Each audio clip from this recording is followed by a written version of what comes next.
Farmers are worried about a stink bug invasion. The invasive species is threatening crops. Lock your doors and close your windows. And stink bugs are back. They're back, those pesky stink bugs. Integrated pest management is a comprehensive approach to managing a pest, and in this case, the brown marmorated stink bug. It includes many different types of control tactics in addition to knowledge of the pest, the system, and everything else. Some of those tactics are short-term tactics, so you put them out now and it controls the stink bug immediately. Longer-term approach is something like biological control, which is going to give us a sustainable, longer-term suppression of the stink bugs.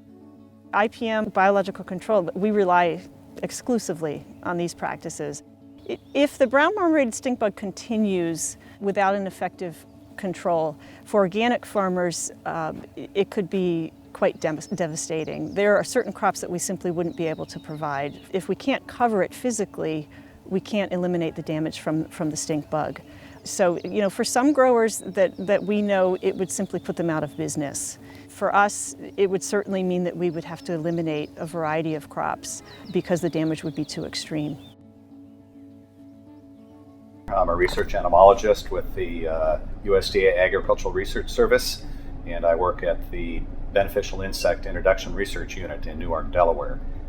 And our specialty at that lab is managing invasive pest species using biological controls. The brown marmorated stink bug is a landscape level pest. It's not confined to very specific areas. It occurs all over in very wide areas, and biological control is a very efficient method of helping to manage populations because the natural enemies are free to spread all over the landscape. I am working on the behavioral of parasitoids, Asian parasitoids and native parasitoids attacking brown marmorated stink bug. Classical biological control means that you go in the country of the origin of the pest and you look for natural enemies that are associated with your pest species, in this case brown marmorated stink bug. You bring it into a quarantine facility in the invaded range and you test these against the natural community, in our case native stink bug community, to make sure that if we want to release a natural enemy against brown marmorated stink bug, that there are no negative side effects. We don't want to harm the natural biocommunity and biodiversity in the US in our case.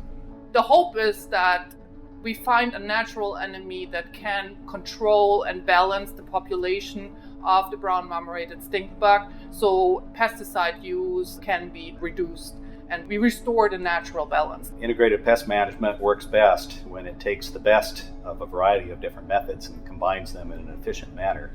And biological control is a preferred method partly because when a natural enemy is established, it requires no further effort. The natural enemies do all the work on their own. And at that point, there's no further input, no further resources are needed. So it's a relatively inexpensive method of managing. So we have the opportunity with such a broad collaboration that we find with this program that we have many labs involved in this testing. We can spread the work, we can work faster because we don't have to test all 40 species or so of stink bugs. We can divide and conquer. It is an incredible effort. I work at Oregon State University with Von Walton in the Walton Lab, and also assisting the Oregon Department of Agriculture with evaluation of parasitoid wasps for brown marmorated stink bug. I'm working with the parasitoid wasp Trisulcus japonica and evaluating its impact on native stink bugs, or at least endemic stink bugs to Oregon. So with japonica, we have it in the USDA APHIS PPQ containment facility, basically the quarantine at Oregon State University, where it's contained, and then expose female wasps to different types of stink bug eggs, and then evaluate their success in reproduction on those eggs. Classical biocontrol, it's going to take a couple years before those can be released, so we want to know who's out there now in our native habitats that could be attacking and impacting brown marmorated stink bug. And there are predators and parasitoids and pathogens. When we mention parasitoids, the main thing that we're finding are little parasitic wasps. And whenever we mention the word wasp, many people tend to freak out thinking these are things that are going to sting them. These wasps are about the size of a small ant. So they really aren't going to sting you or hurt you or have any detrimental effect. What they want are the eggs of the BMSB. They parasitize the eggs by laying their egg inside of it. The larvae of the wasp feeds on the insides of the stink bug egg and kill the stink bugs. Part of our research includes collaborative projects with Dr. Sruti Hooks and two of our grad students, Ashley Jones and Tom Pike. Ashley has been looking at who the native or indigenous natural enemies are. In ornamental plants, we found one major parasitoid as being the major player as far as the natural enemies go. It's in the genus Anastatus, and this little wasp has last season produced an average of 31% parasitism of the eggs of stink bugs, which in the world of biological control is a very high rate of parasitism. In general, she found 54% mortality of the eggs, so on average for the season. That's very high also. So if more than half of the stink bug eggs are being killed by predators and or parasitoids, that's super. And some of the predators are things like lacewing larvae, spine soldier bugs, spiders, praying mantises. We've seen robber flies. So we've seen a handful of what we refer to as generalist predators that eat lots of different things. In vegetable systems, they are finding different parasitoids as being the players there. So it's pretty interesting. The suite or the complex of natural enemies will differ between the different cropping systems.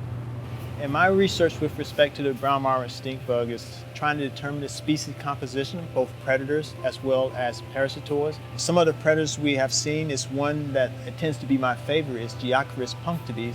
And the common name for that is the big-eyed bug. And I call this my MVP, which stands for my most valuable predator. And I say that because I find it in both field crops as well as vegetables. But in addition to that, we also find spiders. There are several species of spiders that we find, and these spiders are valuable in that they feed on both the eggs of brown marmorated stink bug, and we see them feed on the nymphal stages, first, second, and third instar. And I'm sure that there are some of the larger spiders that are probably also capable of feeding on the adults brown marmorated stink bug. Others we see is called, the common name is the minute pirate bug. And when you mention minute pirate bugs, most people think of small, soft-bodied insects. And you typically find it feeding on things like aphids, immature whiteflies, but we find that it would also feed on the eggs of the brown marmorated stink bug. Another insect we find is the soft-winged flower beetle. And this one we find in both corn system, we found it in soybeans, and we find the adults feeding on the eggs, but we've also seen the immature stage feeding on the eggs. And the other thing we are trying to do now is that we have some indication of which parasitoids and predators that are having an impact on brown marmorated stink bugs. So now we're trying to do some conservational biological control practice to see if we can enhance their activities and numbers. One thing we know about the brown marmorated stink bug is that it is a perimeter colonizer.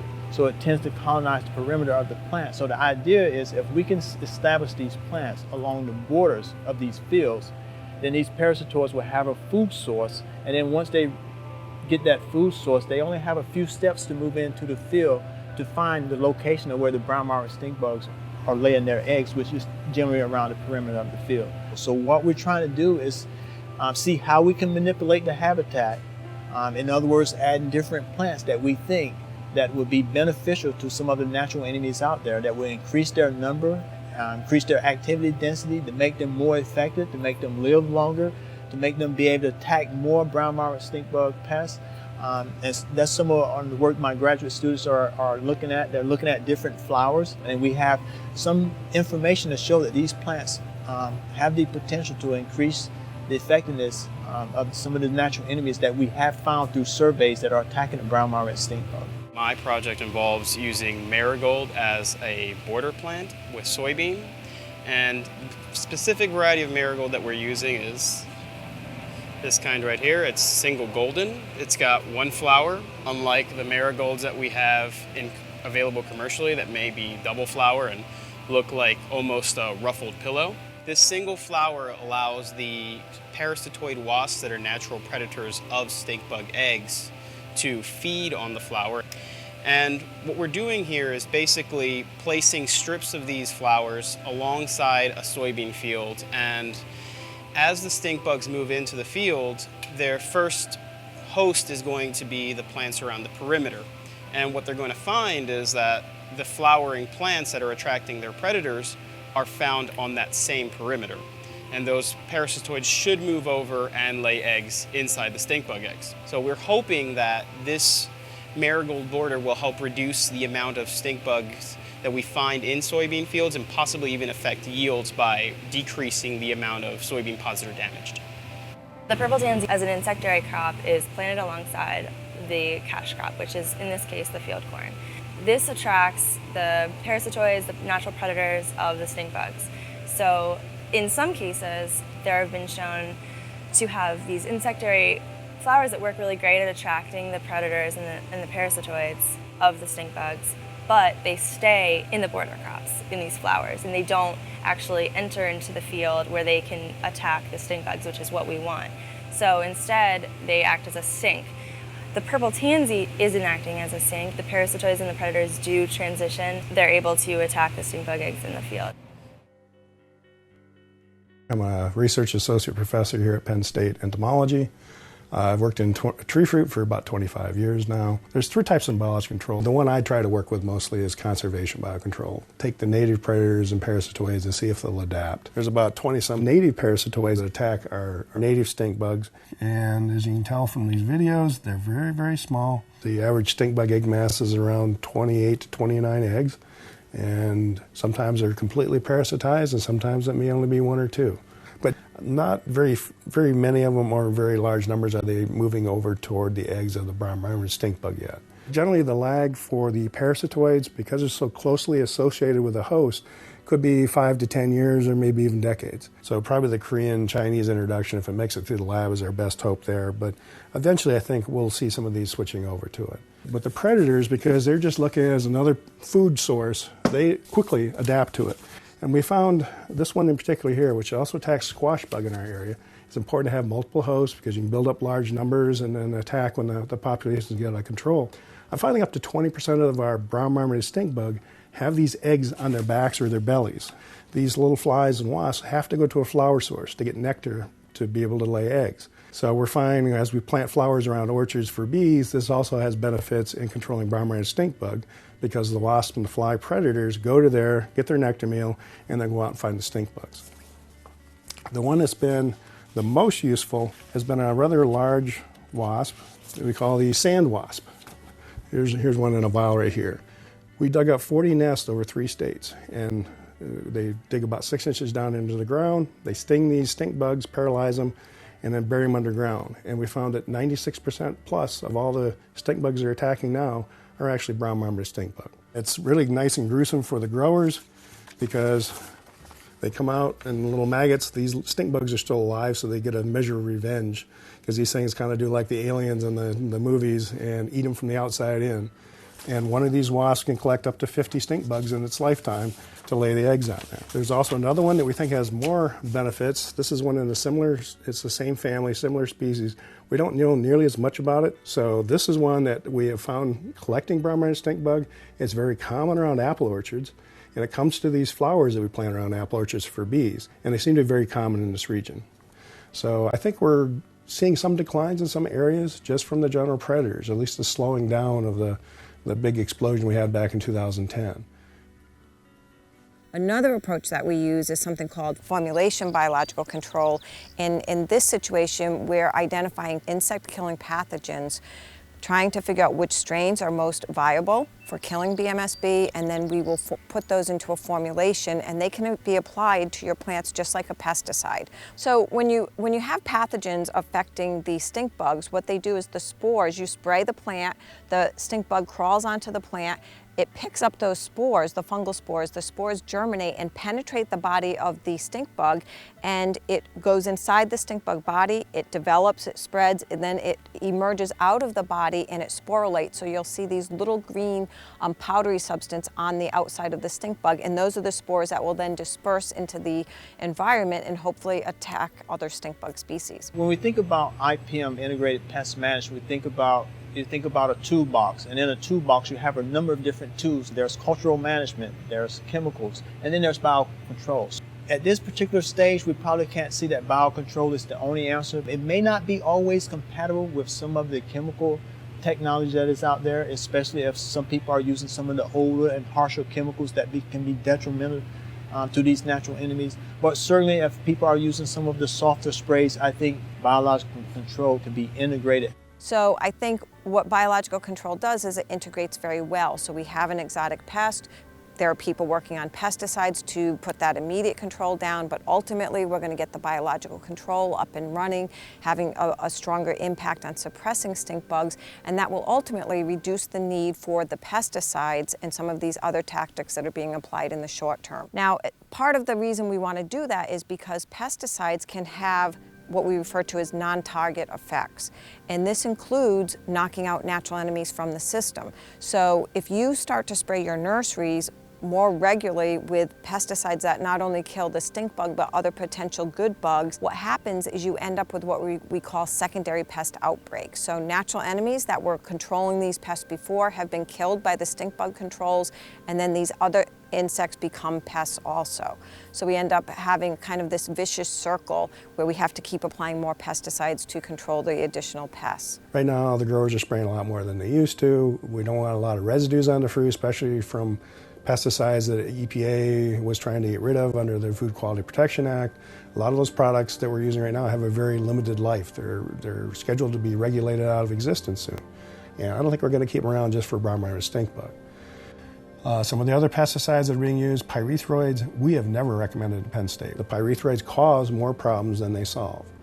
So we've tried to keep those out as much as possible, and some growers have had to make exceptions because of the stink bug.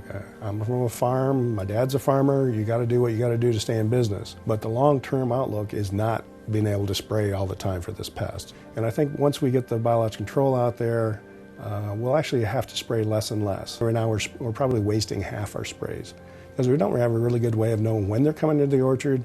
We're getting a better handle on which insecticides control them. They're not that hard to control once they're in there, but you know, we have to know when they're in there, and we have to come up with thresholds as to when are they bad enough that you can really justify the sprays. One of the consequences from the sprays that I see as somebody that works also with a lot with native bees is the native bees are in the borders where people are sometimes spraying the borders of the orchards. And brown marmorated stink bug can fly 2 kilometers from the woods, whereas the bees that I'm working with in some big projects fly only about 100 yards. So when you're spraying the edges of the orchards, and if you're relying on native bees for your pollination, you've just killed most of the native bees without really probably doing much at all for the brown marmorated stink bug. We've got to reduce it before it gets into the orchards, gets those population levels down with whatever kind of biological control, and then we'll be able to just see as a sporadic pest like the other 7 stink bugs we already have in the orchards. We have to keep an eye out for it, hopefully have better monitoring tools, but it won't be the big scare that it's been for the last 3 or 4 years.